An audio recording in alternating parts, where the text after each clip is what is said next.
the Fantasy Source Baseball Podcast. My name is David A. Arnott, sitting here with George Winkler.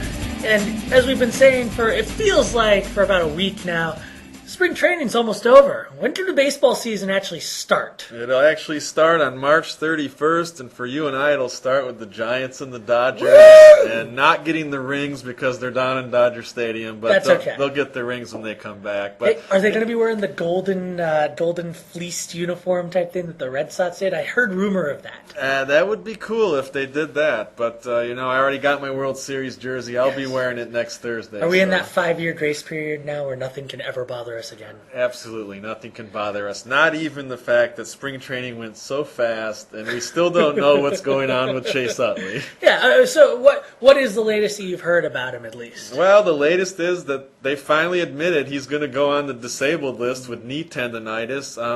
We kind of saw that coming with the signing of Luis Castillo last week. So, yeah, Chase Utley, how long will he be out? We still don't know. We've dropped him again in our rankings. So if you have a last-minute draft coming up, he's going about sixth off the board among second basemen. Wow, sixth. I mean, even considering that. Now, I just feel like even if you have him for, say, worst case scenario, he's out for the whole year. But in a bad scenario, you only get him for 2/3 of the season.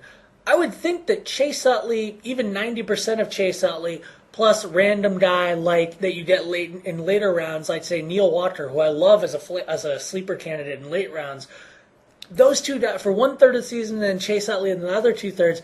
That's a pretty good second baseman. I mean, I don't see why that's not a viable strategy. I think it is a viable strategy if we knew for sure he was coming back, but they could say the next week, hey, he needs surgery, and then what? Then he's out for the season, and then you're out your 4th-round pick if you spent something that high on him. Someone who already had his microfracture surgery, and we're not saying Chase Utley's going to have that, but one who had microfracture surgery and is trying to come off of two charitably disappointing seasons is Grady Sizemore. Yeah, and he's actually made progress. That was one of the things we were watching coming into spring training, and he's doing better. He's still going to start the season on the DL, but it's realistic to think he could be back by the end of April.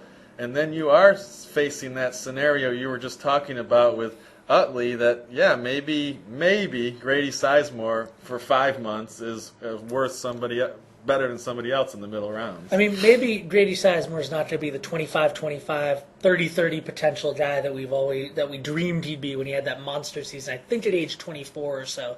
But if he's 18, that's a fantastic fantasy player. I mean, I think the biggest thing with him is the stolen bases. That's going to be the toughest thing to get back because he's going to be wary of, running hard and sliding in the second base, especially with that knee. But he's in a lot better shape than Kendry Morales right now. I mean, he's having all sorts of problems with that leg, and then it worked down to the foot, and now he's not going to make it for opening day. And Mark Trumbo, the guy who's hit 5 homers in spring training, is suddenly very valuable in AL-only leagues and somebody to watch for in deeper mixed leagues as well. Wrapping up the injury talk, what have you heard about the closer situations? Because that's probably the most, as we talked about with Matt last podcast, that's probably the place where you can get the most value out of a temporary pickup.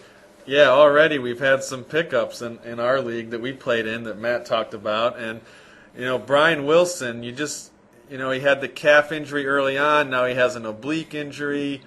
You wonder if maybe he hung out with Charlie Sheen too much.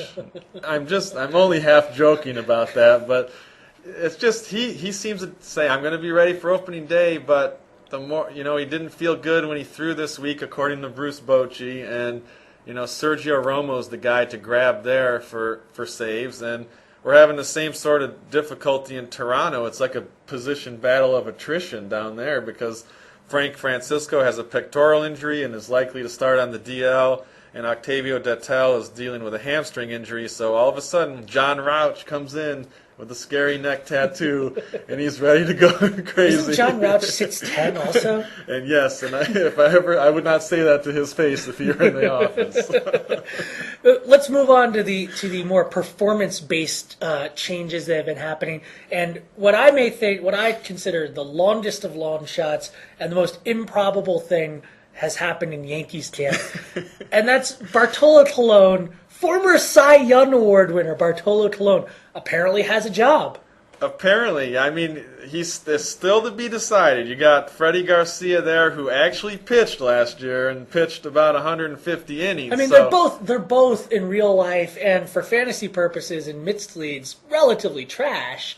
But I mean, on the field, I have no knowledge of them personally, but just on the field, I would have no interest in them. But if he's pitching for the Yankees, you kind of do in fantasy, don't you? Yeah, because you'll get some run support, and you could pick up some cheap wins that way. And yeah, Colon, he's 37 years old, didn't pitch last year, but he has like a 17 strikeout to 1 walk ratio in spring training. Can he hold up? No way. I'll answer that right now. He's not going to hold up. That's why they have both of them, Yes. and the Yankees will probably use both. I mean, they're just throwing crap at the wall and hoping some of it sticks. I think so, yeah. That's exactly what they're doing. Ivan Nova, though, has been a little bit better than we expected. So. Well, let's look at Braves camp, too, or something. I mean, Mike Minor was on every single sleeper list I ever saw as a good, cheap option. $1 auction guy. You'd love to have him for $1, and you'll probably get him for $1. What happened there? He loses out to Brandon Beachy. Who? Brandon Beachy. He's the 5th starter for the Braves. And, Mike Minor, I'm sure he'll be back up, so keep an eye out for him once that happens. More exciting, though, in Mariners camp, there's a really, really, really interesting prospect that's battling for a major league job. Yeah, Michael Pineda is a big right-hander with good strikeout possibilities. The one thing that could hold him back is that the old arbitration clock. The Mariners say that's not going to be a factor in who they decide for the 5th starter between him and Luke French, but, come on. It's Luke French who, I mean, let's admit it. He's a great lawn man. He can pitch in relief. He can do an occasional start. He won't embarrass you out there. But, I mean, at best, we're talking about, what, Jeff Facero? I mean, Really, at best, that's what we're talking about. Whereas Pineda has the potential to be, at worst, a Daniel Cabrera type who strikes out a ton of guys and wants to ton of guys, but he's got a better pedigree than Cabrera ever had, too. Yeah, I think he has better command over his stuff than Cabrera. Oh, Not yeah, that much that's better. difficult. Yeah. I mean, much better, but still. But he's a guy that they hope will be at the top of that rotation with Felix Hernandez forming their 1-2 punch, much like, the Giants or, the Phillies, somebody like that would have at the top of their rotation. So as spring is wrapping up, who are some guys that maybe you're thinking about, that you're looking at for a late draft that are still flying under the radar that might be interesting pickups in midst leads or even really late draft picks? Well, Kyle McClellan could be the latest Dave Duncan reclamation project. I mean, he's allowed just 1 earned run in 17 innings this spring. Pitches in a great pitcher's park in St. Louis in a weakened division now that the Brewers have taken on so many injuries. So, he's a guy to look out for. And then the guy that you can't pronounce his name, Kila Kiahua. From Kansas City Royals, first baseman. He earned some playing time this year. We've seen him tear up the minor leagues. I mean, he has nothing left to prove in the minors. Absolutely nothing, but he's got a lot to prove in the majors because he hasn't done it there yet. So, but he's a guy, if you're looking for some late power, you might be able to snag a 25 home run hitter there in the last round. All right, George. Well, thanks for joining us. Thank you.